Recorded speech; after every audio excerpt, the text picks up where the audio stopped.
Hey guys, welcome back to the channel. So today we have a 2021 Ford F350 behind me, and I'm going to show you guys how to do your fuel system maintenance and replace your fuel filters on this truck. So let's begin.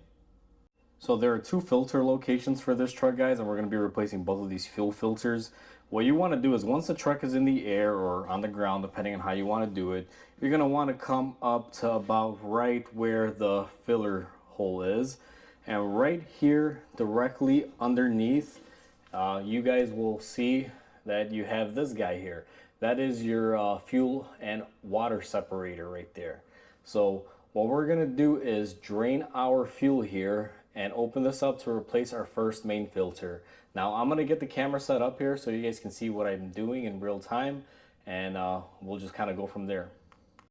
Now that we're underneath the truck, guys, and we've located our filter box, first thing that we're going to want to do is go ahead and disconnect this connector. You will be removing this whole housing. This connector will keep it from coming out. So you want to go ahead and disconnect it. I believe this is the sensor that tells you when you have too much water inside of your fuel. Now, this yellow petcock here is going to be the drain. You're going to want to turn this counterclockwise, basically lefty-loosey, righty-tighty, and it's going to start draining water and fuel from the center here. Make sure you drain it before you go ahead and remove it, because if you don't, you're going to get fuel and water or whatever's in there all over the place. So I'm going to go ahead and just open this up. There's no real crazy technique here. Just be careful. These can break really easily, and you guys see my diesel is flowing out. Now, from what the customer told me is this truck was on the West Coast. They filled up with diesel, and afterwards the truck started running really bad, and that's why we're replacing the actual filters on this. And I'll be honest with you guys, I've rarely seen yellow diesel before. I don't know what formulation this is. Usually diesel has like a little bit of a tint to it, but not this yellow. This is straight up yellow. If you look at it in the right angle, it almost looks like antifreeze. But we're gonna go ahead and give this a couple of minutes, let it drain out, and then I'll be back with you guys.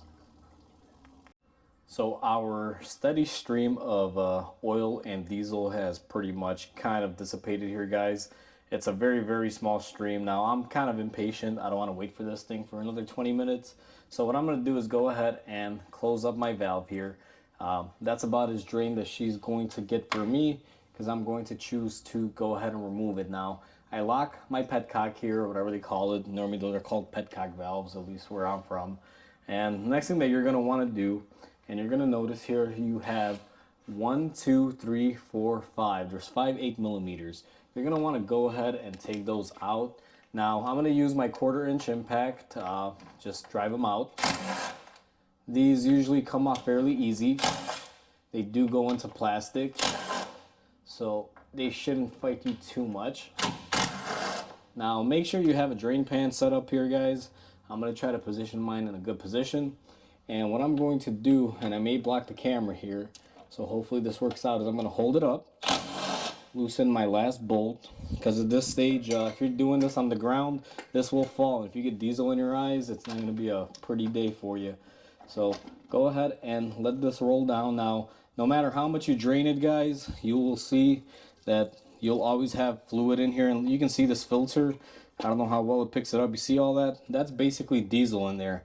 Now, to remove this out of here, what you're going to want to do is slide it forwards. It kind of has like a hook system, and the filter will actually tell you right here. You'll see it'll say install and then remove, and it has this little hook feature. I'll show you a little bit more on it. But once you get this off, just kind of set it to your drain pan, because like I said, guys, no matter how much you drain it, look at this, there's still a bunch of fluid in here. And I just lay this to the side, and basically it'll drain out. Now I'm going to go ahead and get you guys out of here and show you guys the filter kit that we're going to be using. Before we go ahead and clean up our bowl and everything where this filter is going to sit, I thought I'd take a second to show you guys what filter I'm using. Now, I'm not a diesel expert, guys. I do work on them, but they're not in here at the shop all day, every day. To be honest with you, even though I work on them, I only work on a select few, just because these things are a real pain, to say the least, to work on sometimes. Everything is very tight. You need a lot of heavy equipment to be able to do so, and sometimes I don't have it at my shop. Even lifting this truck in the air, it's pretty much an amazing feat with my equipment, but I am able to lift it. So the filter that we're going to be using is going to be the factory original. It's a Motorcraft FD-4641. Here's the thing, I read a lot of info on this stuff. People swear by these filters. They say use the original factory filter. I don't believe the aftermarket makes an upgraded one or anything of that nature, because Ford pretty much knocked it out of the park. From what I've read on the original filters, these things are as stellar as you can get. I don't really think there's any way for any company to make a modification and make these even better. But again, I could be wrong, so we're using the factory originals. Now, I'm going to go ahead and open this, guys, in front of you. And let's see what we have here. Now, you're going to have 3 things in these kits. Some of you may be like, whoa, that's cool. But, you know, some of you may already know this. But first thing, inside of the styrofoam packaging, you have this filter. Now, this is the filter that we're going to be replacing. It goes inside of the engine bay. This is going to be the second part to this video. We'll get to this one in a minute. Now, at the bottom, you're going to have a gasket. We're going to be reusing this gasket and placing it in our assembly before we bolt it up. And packed nice and tight in kind of like a Ziploc bag, you have your main filter. Now, from what I know is you want to keep this thing from getting dirty, keep it out of the elements. So that's why they wrap it up in this plastic and everything. So that's basically your filters, guys. Now, let me take you to the bench and show you how I clean my bowl out and install these filters. So inside here, guys, you're going to see, and I don't know how well the camera will pick it up, there's some particles in there. Now, you got to prep this. I like to clean it up. So the first thing that I like to do is I grab my little flathead screwdriver. I'm going to go ahead and just take the seal off because we're going to be replacing it. There's no need for us to reuse that. Now, once you do that, I'm going to grab my brake cleaner and I'm going to angle it down, and I'm just going to clean up my bowl. Now, I don't know, quite frankly, what this is called, but it's like a fuel bowl. So I'm choosing to call it a bowl in this video. If I'm incorrect, feel free to, write down in the comments. Like I said, I'm not a Ford diesel guy. I don't work on these things every day. What we're going to do next is take our new gasket and place it into the groove. Make sure she is all the way in there. You definitely don't want a fuel leak here. Because if this is leaking, guess what? You have no pressure to your other filter, and therefore you have no injection, and your diesel will not be dieseling.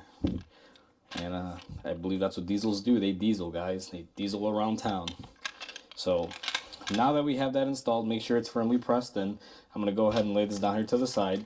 Now I'm going to take our new filter, and you want to be very careful, guys. I don't like to touch this filter anywhere. It's like you can't really touch this filter in almost any place.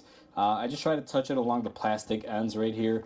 Even this white mesh here is a filter element. Try not to touch it with your dirty paws because it will get dirty. So at the bottom of the filter, you're going to notice these hooks right here. Now, I did mention earlier when I took it off that you do have a install and a removal, I believe. Now, I don't know, the camera's not going to pick it up, but it shows you an arrow and says to remove it, slide this way. To install it, go that way. And if you guys look at it, it corresponds with the hooks, removal, installation. So make sure you pay attention to that. Now, inside of your bowl, I don't know how well the camera will pick it up. Let me show you guys with the light. You will see that those hooks go on these little clips here. You can see one there, and that's how the filter hooks up here. So what we're going to do, and again, very gingerly here, we're going to take our filter, and there's really only one way to put this on, guys. You can't really mess it up, and if you do, I mean, I don't know what else to tell you except you need help. But basically, line it up. And I don't know how well you guys saw that, but basically snap it into place, and I'll kind of show you guys again. Just take it, line it up with your little notches in there. You'll kind of feel it fall into place, and then slide it forward, and you should hear that click. Now, to remove it, when you get it off and it's nice and gentle like that, you're just going to want to snap it off this way. Now, this thing will fight you a little bit. Once you hear that pop, you can pull it out, and just be careful because it will be draining fuel all over you. So go ahead and place it in here again. Make sure we hear it snap, and now we're going to go to the truck. So we are back up underneath the truck here, guys, and I just like to take my brake cleaner. I clean out my bowl here. Now, this thing has been draining. All of the fluid came out of there, so all of your fuel should be out. I like to give it a little bit of extra cleaning there just to make sure. And I'll take my rag, and I'll just kind of wipe up my sealing surfaces here. Make sure there's no large debris or anything that could be in the way. you know, just do your due diligence. I know some people don't like to clean stuff up, some people do. So however you prefer to do it, go ahead and get it done. So now we're going to be taking our new filter, and I'm going to slide my oil catch here out of the way and kind of orient it how it goes up there. And I'm going to slide it into place. Now I apologize because my hand will be covering this. Now I'm going to be using my drill here. It's on my lowest impact setting, guys, so basically it's just going to tighten these. It's not going to over torque them. I'm going to run them all down, and then I'm going to be torquing them up, and I'll be right back once I have that done. Okay guys, so I went ahead and I got everything tightened. Now there's a torque spec to this, however it's so minuscule because you are going into plastic. I use my gun very carefully to basically just button them up, and then what I do is I take a 1/4 inch with an 8mm and just snug them up. You're not going to go crazy here, just do it very nicely. Now one thing we're going to do here is make sure that our valve is in the closed position, which we closed earlier. Just make sure and verify. Then you're going to want to take your harness connector, guys, and install it back onto your sensor and make sure it's installed and plugged in. Just kind of pull on the cord there, make sure it's good. And what I like to do in the end is take my brake cleaner and clean up your mess. Now diesel likes to stick around stuff. It looks like an oil leak. If you spray brake cleaner on there, it'll kind of eat it away and make it you know, come off. You want to have this area nice and dry and clean because we will be checking for leaks after we're done. Alright guys, so we are currently in our engine bay. Now our secondary filter that we have to replace, which is this guy, is going to be located right there. And I will get the camera focused on there and try to zoom you guys in. Now the way this filter works is you got a couple inputs and a couple outputs. So there's 3 up here. And then on the bottom, if you guys can kind of see, you have this little hook. Now this filter, after you remove these lines, you'll have to twist it off this way to be able to get it off, because this hook will keep it from coming out. And for reinstallation, you do the same thing, line it up how you take it off and you spin it back on. I wanted to iterate that before I go ahead and do this, because in case it doesn't show up really well on video, I want you guys to know what I'm doing. So let's go ahead, let me get you guys set up in there and I'll show you how it's done. Alright guys, so we are in our engine bay. This is where our filter is. You guys can see all the inputs right here. Now one thing to have before you get up to this stage is bring your pocket screwdriver with you and put it somewhere because you may be needing it. Now we have 3 connections here that we need to remove. The first one is this green connector. Now the way this one works is you got to pull the tabs back and push up. So what I'm going to do is try to do that here. Now there's no real good way to show you this, guys. It's you kind of got to do it and you're kind of on your own. All I can do is try to guide you, but basically when I push those 2 tabs back, they locked out, and then I just take my little pocket screwdriver and I'm going to fish it up, and then I'm going to gently remove it out of the way. If you break one of these connectors, I don't know where you can find them. I don't know if Ford sells them or if you got to buy the whole fuel kit. I'm not exactly sure, so be very mindful, be very careful. Now this center one is going to be the more difficult one because this one does not have a lot of flexibility. So what I'm going to do is go ahead and remove the 3rd one in line here, and the way this one is, you just kind of got to pull the tabs back on it, and you're going to be spreading them out and pushing up at the same time.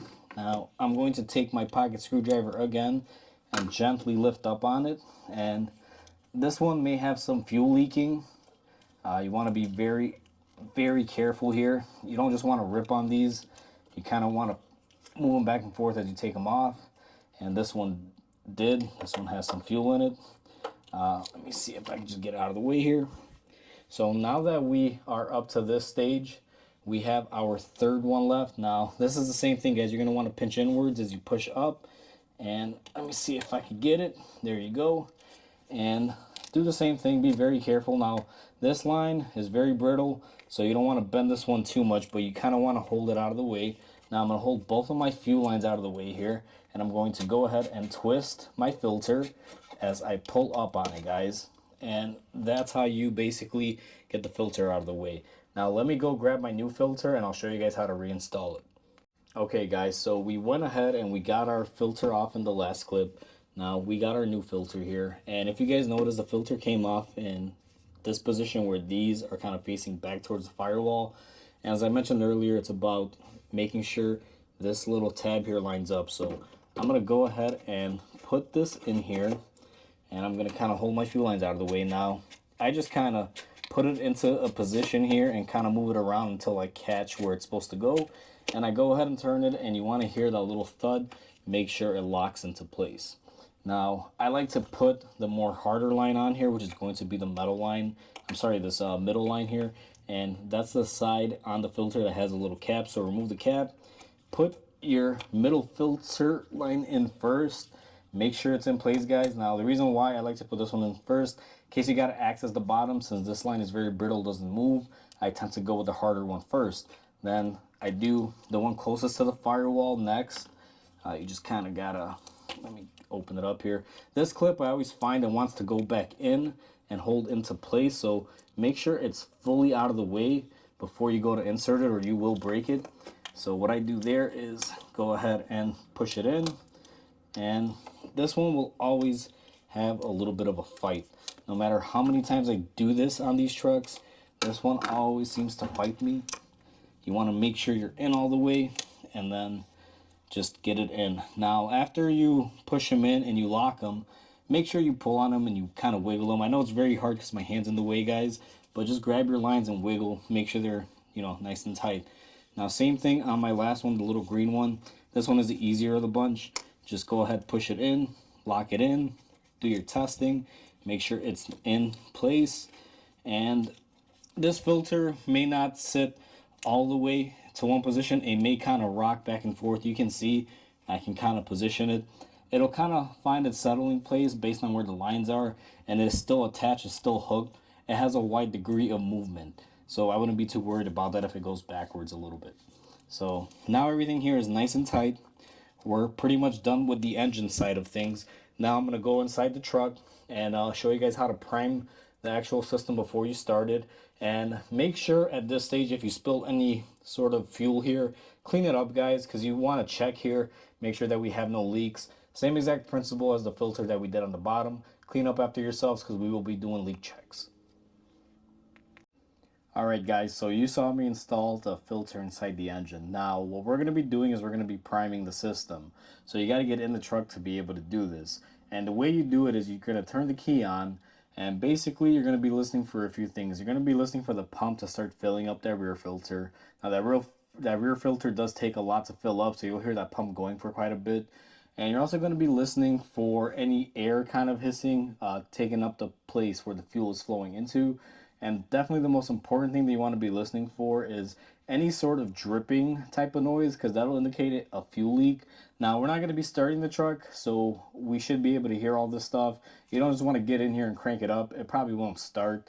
I've never tried it, but I would think because the fuel system's empty, it may start up for a second or two with whatever's left in the rails, if that's even enough pressure to inject in there, and it might die out. So what we're going to do is just turn the key to the on position. On position would be, you basically, when you put the key in, it'd be 1 and 2, so 2 clicks. You don't want to go to that start mode, so just 2 clicks, guys. I'm going to go ahead and do that, and we're going to listen in.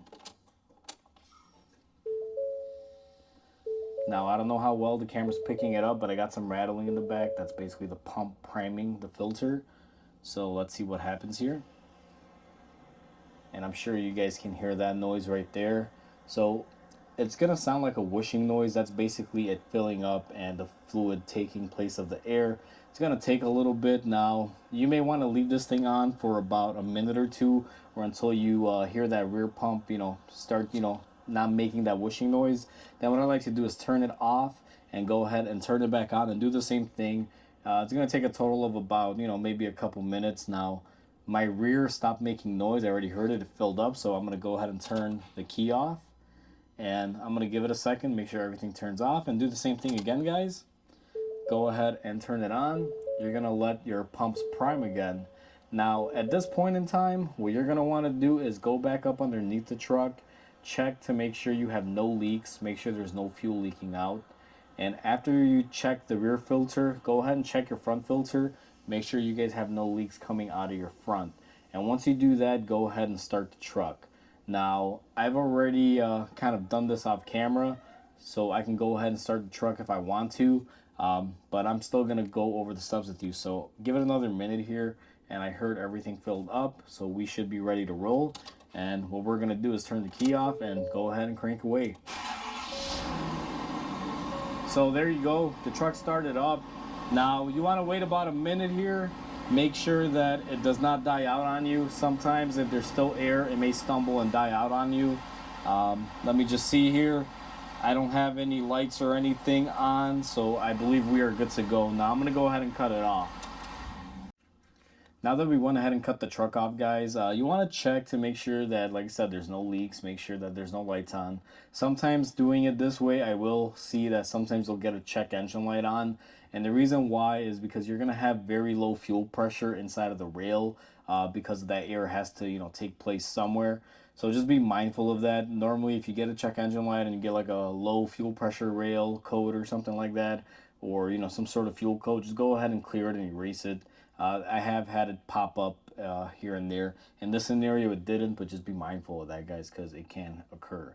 So that's how you change your fuel filters or your diesel filters on a Ford F350, guys. It's real easy. This is the newer style with the 6.7 liter. This truck is a 21. So if you guys are doing this on your truck, hopefully you found this information useful. And if you were just curious on the process, then, there you go. You guys just saw me do the process on camera. So please comment, like, and subscribe, guys. It definitely helps my channel grow, and I really do appreciate it when you guys interact with me on the channel because it definitely helps out the channel, and I love hearing about your guys' thoughts and questions and things of that nature. So keep them coming. I'm always there trying to answer them as soon as I can, guys. So I'm really appreciative and thankful for that. So hope you guys have a wonderful day, guys, and I'll catch you guys on the next repair.